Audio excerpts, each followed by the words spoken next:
The Deadlock Fight Night is back once again for its 6th week.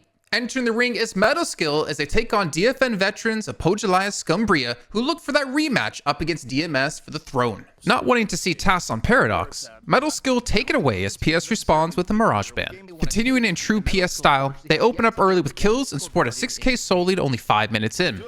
The first big fight kicks off around the left bus spawn, in which Metalskill have the man advantage.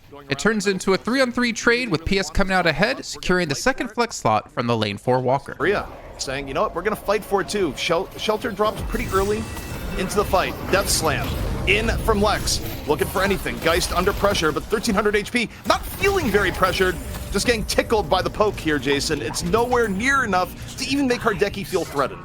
Yeah, these death slams are kind of being counterproductive here, just throwing in people who can take down your entire team. They do respawn taking on Zanya, but again, we can see PS immediately respawn back yet again.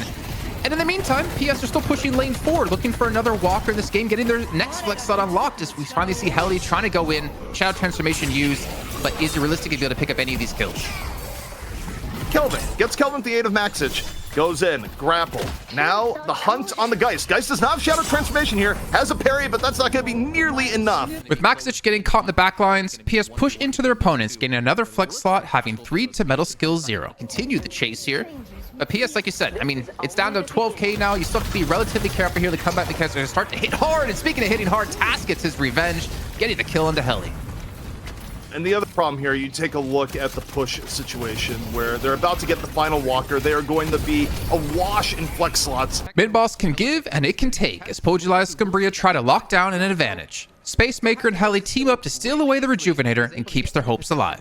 And there we go, the Rejuvenator is about to drop here. Here comes the engagement.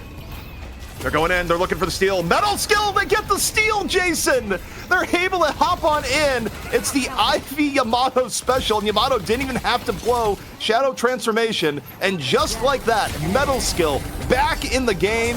Even if Pojilaya Skumbriya cleans them up here, this was a good exchange for Metalskill.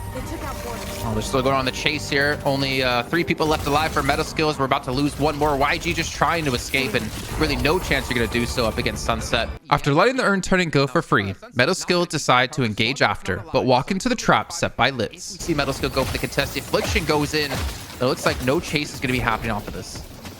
Yeah, Metalskill decided not to go in on it. I mean, part of it might be where it's at. It's not the best territory for Lash per se, but Frozen Shelter forced out early. Max Rich super low, can't get away.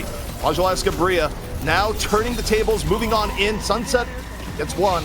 You get the Shadow Transformation later to a fight from Heli. Metalskill still trying to turn it around. Goo Ball in progress. You got the disruption from the Goo Ball. You got Yamato looking for anything. Sunset, though, in the meanwhile, picks up another as Taz the assassinate from above. It's Pojilaya Skumbriya just vastly dominating the fight, Jason. Pojilaya decide not to take any of Metalskill's base and back away as the counter push comes in. Trying to chip away at the soul lead, MS push into lane 1 for the walker, but get caught out and lose 4. Kind of sandwiched between 5, but the 5 don't really seem to be wanting to go in on pocket. They know it's going to be a longer fight if they do, and instead it's Slash. Lex 1 getting caught, gets hit with the crows, gets hit with the assassinate, 283 HP. That's a Lash that doesn't want to take to the skies. Gets a cube, and now it's just all taking place in the garage as both teams getting into it, and it's Pojilaya Skumbriya on the punish, which started with the Vindicta poke. With 3 quick kills coming in on the left buff, PS decide to take the mid-boss. Metalskill respawn with an urn turn-in, but Maxish takes a bit too much damage, and PS bust out Thermite to tear down the base and get another chance up against DMS. Maxrich, though, still might not leave with his life. Damage coming on.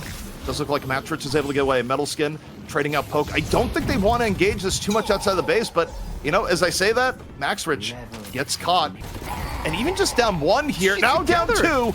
Jason, this could be it. I mean, Together is not listed to you. He goes straight in towards the back line and pops off an Affliction. They get secure another kill off of this one. The Patron will be transformed. I think the only thing PS has to worry about here is giving up a 5 to 6 man Lash ult into the Fountain. That's it. If so long as you don't get your entire team hit by Death Slam, you got this. Telekinesis in, over, damage fall through coming in. You see the Death Slam, but they're just far enough out that he can't get them into the Fountain. Maybe a punish will be there, Jason, but really the stat check is too tremendous right now from Pojilaya Skumbriya, and they are healthy on the Patron. Patron down the half, and this is going to be GG. I mean, the toughest thing about this situation is they could have just zerged this down, respawn back in and did it again and still close off the game, but Pojilaya Skumbriya gonna have a chance to redeem themselves from prior weeks. Unfortunately for Pojilaya Skumbriya, Sunset's PC exploded after the last match. D-Mob from Buff Enjoyer steps in for their team. And knowing the strength of Play With Me on Wraith, PS decided to take it away. In typical PS fashion, early aggression nets them 2 kills, putting Hardeki massively ahead. That's a lot of damage that can be done in melee range, and you're seeing it right here, as we're going to see Play With Me be the first death here in this game. And I didn't even notice till now, Play With Me is actually on the Warden. He's not even playing a carry in a solo lane. Determined to take their throne back, PS continued the aggression on lane 2, netting 2 more kills and the Guardian. He looks to just jump away, and here's the ultimate out of Abrams here, diving towards the back line for Play With Me, who's just been punished this game. It feels like last thing gonna come in, but it's not even gonna matter in time. And Pojilaya Skumbriya, the dive is successful. Play With Me can't get the last stand up in time. Frozen Shelter coming up from Hapex. DMS looks to continue the pressure in lane. Hapex can't get away afterwards. Together picks that one up. Then even though DMS won a small fight getting 4 kills before this, it all amounts to nothing as PS respawn, winning another fight and taking 4 kills for themselves. hit the wall, but the pressure still in. Forces out the last stand. Play With Me gets last stand up, but can't survive long enough to get value off the life leech. Seismic slam in. Kelvin now in hot pursuit from the Abrams. Abrams looking, still following. How far this chase is going to go? The Shiv comes in for a little bit good measure here, Jason. Well, the earn turn is going to be neutral here between the two teams as well. And PS, I mean, they're going to be able to pick up a kill if Psycho's not careful. D-Mob gets a kill into Hapex here, and I think Psycho's going to follow as well here. And PS, DMS, the lead that you just clawed back against, you completely give away. Realizing it's either now or never, DMS decide they have to face PS before they snowballed out of control. Want to go farm, realize he's going to be needed here for this fight. The Frozen Shelter has gone in. At least they're fighting in open areas. Litz gets to turn in under the mask of the Frozen Shelter, and not to mention only that, they get themselves 2 quick kills as well. Psycho goes down, Hapex goes down. Zani going to be going in, and they're still looking to push the pace here, push these kills, and look for even more. Hardeki trying to look for the 1v1 against Prestus, has to be careful of the soul exchange, but he will be fine. And that is going to be a clean sweep here. An ace coming in for Pojilaya Skumbriya. Pojilaya Skumbriya not backing off. Respawn still in progress here for DMS. They're almost back at full strength, but the pressure on the Patrons is going to be coming in soon. They're already down their Mo. And Jason, this could be map 1 heading the way of Pojilaya Skumbriya. The Patron is getting absolutely melted. It's gone. And Pojilaya Skumbriya taking map 1. DMS changed things up in the second match as they take away Yamato from Together. PS continue the momentum from the last match as they managed to get the earn and 3 kills. Biggest fight, though, of course, going on in lane 4. Still here in Furnace, diving on in. Does not want any part of the last stand and still can't get away. Zanya right over and in. Last stand finishing it off. Litz getting the soul earn turn in, and it evens it right back up, 53k to 56k. And the remnants of the fight still going on. Pressure in onto the Mirage. Mirage cannot escape. Some call it deja vu, as PS start mid-boss only to have it stolen away by Wolfie and Psycho. There's going to be the swap coming through. Concussive Combustion coming on in. Wolfie looking to be the hero to go for the steal. DMS, they get the steal!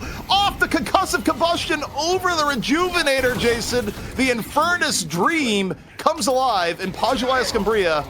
The early pressure onto the mid-boss does not pan out. DMS getting put firmly in the driver's seat in this fight. Psycho, proven to be the MVP of this match, denies the earn turn-in and instead secures it for his team. This, they haven't been able to get the earn turn-in. Speaking of actually going to be the charge to deny the turn-in, that's going to be the rescue beam to pull him away. And well, the soul earn, I don't know who even has it at the moment. It might just be on the ground because he was disabled. He was stunned up, so he dropped it. And there's going to be it's sitting on the ground to turn it around. It is absolutely sitting on the ground. DMS says, no, that's my earn. It was Psycho 13 that came in, got the timely charge, put the Warden off the point, made him drop the earn. After catching out Hardeki in lane 4, DMS go for the mid-boss. PS contests, but DMS lock it down as well as 4 kills. Engage, I believe he only hit 2 though, as the Rejuvenator is going to be dropping. But will we see Litz go in for this one? He's going to have to go pull off a big steal. When we see both teams going to be stacked up from top of the Rejuvenator. Seismic Slam goes in as well. The Rejuvenator is going to be locked in for DMS, so they do secure it with 3 kills off of the back of that. Litz and Taz be the last 2 remaining, and DMS might have been able to pull this back into a 3rd map as they're just going to snowball the rest of this game. Not being able to close out the game with the last rejuve, DMS decide to go for it again. Psycho confirms not only the Rejuvenator, but the first map 3 in DFN history. Honest pickoff onto either Infernus or Vindicta if they want to have a chance, or maybe get a steal, but the Concussive Combustion onto the point. Abrams goes in just to make sure. The Psycho 13, 2 quick pickoffs as a result. No way you lose this fight in any world, as they're going to just focus it down. And this will be the first time in Deadlock Fight Night history here in week 6 that we're going to have a 3rd map in the series. DMS are not going to go out quietly as they take us to a 3rd map. With PS taking away Mirage, we see DMS lock in the haze yet again for Play With Me. Seeing a Warden in a solo lane makes Play With Me lick his chops. Oh no. It's going the Speaking of reverse. ganks. Yeah, the setup is here onto the Warden. Sleep Dagger still in reserve. Lands the dagger. Waits. Heavy damage going in. The last stand out. Again. He's done well too. Like last game, he did fantastic in the lady phase, and well, we're gonna actually see another gank on together. So even with Play With Me being a nuisance early on, PS keep their cool and get an earned turn in with 4 kills to boot. For Pojilaya Skumbriya in the point. Frozen Shelter gives just enough cover to get it in. Sure, a few of the souls get denied. Pojilaya Skumbriya in a little bit of a lead, 5k, but oof. Hapex gang turned down. DMS being 10k in the lead and feeling confident they can secure it, they go for mid boss. Task shows why he's deserving of a Paradox ban though, as he comes in with the sickest steal we've ever seen. Frozen Shelter, that's gonna be Task gonna be coming through to looking for the stop. Somehow they're rejuvenated, and he gets the steal? How does he pull off the steal against 3 players of DMS? The fight starts off on the rooftop, but ends in the streets, as Pojilaya Skumbriya find a way to deal with Play With Me and win the fight. Abrams found his way up top. That's not fair. No. He has Seismic Slam to do so, and he's gonna slam it on down, ZP. Slams on in, looks for the Mirage, Tornado out. Unstoppable Abrams does not care. Meanwhile, Play With Me got Hardeki super early in the fight again, Jason. The only person down in the fight is Hardeki. Together, though, lands a good last stand. Finds Play With Me. And DMS down 3. Pojilaya Skumbriya. Hardeki may have been the sacrifice here. As DMS, though, they get the turn in, even down 3. After being bullied for what felt like the entire match, Hardeki finds his place as the 50k Soul 7 decimates DMS. The game here decide who wins the King of Europe and who takes home the $1,000 bucks. That's going to be Sap. Ethereal Shift going to be used as he's looking to back away now. And Hardeki, we're seeing his point of view and what he can really do here without the threat of Play With Me there. Leaning in a ton of damage onto the Abrams. Over the top. Gets hit the slowing hex. Play With Me. Hop pursuing the Hardeki from behind. Hardeki turns, drops a lightning ball. Tass already down. Wolfie Diff 2. Bleeding him dry on the pocket. Stormcloud now out from Hardeki. Under fire. Stays alive. Gets hit by the crows. Low HP dancing around. Another lightning ball as Wolfie continues to pick them apart from behind. Tass again cracks open the defense of DMS with not only a paradoxical swap onto Hapex, but a swap on who the kings of EU are. Yeah, the rescue beam stopped it though, so not that big of a deal. Or did it actually? I thought Hapex didn't go through. He's gonna fall from this one, and PS might be looking to close out the game. The first set of Guardians at the base gonna fall 2 shrines thereafter. What can DMS do to hold on? Not to mention the bullet dance could be enough here. You're still going to see PS respect this. The Slice is going to come through looking for an initial stun onto one player, but what's going to be there to back him up with is Esports to back off on very low HP. Metalskin comes in to stop Play With Me, and the curse on top of that. Play With Me can't do absolutely anything. The Storm Cloud comes in as well, and this is going to shut down DMS. Pojilaya Skumbriya are going to look to take this one, reclaim the title of Europe, and take home the $1,000 ZP. A response from Pojilaya Skumbriya. They complete the comeback. They adapt. They download. They are once again your champions of Europe.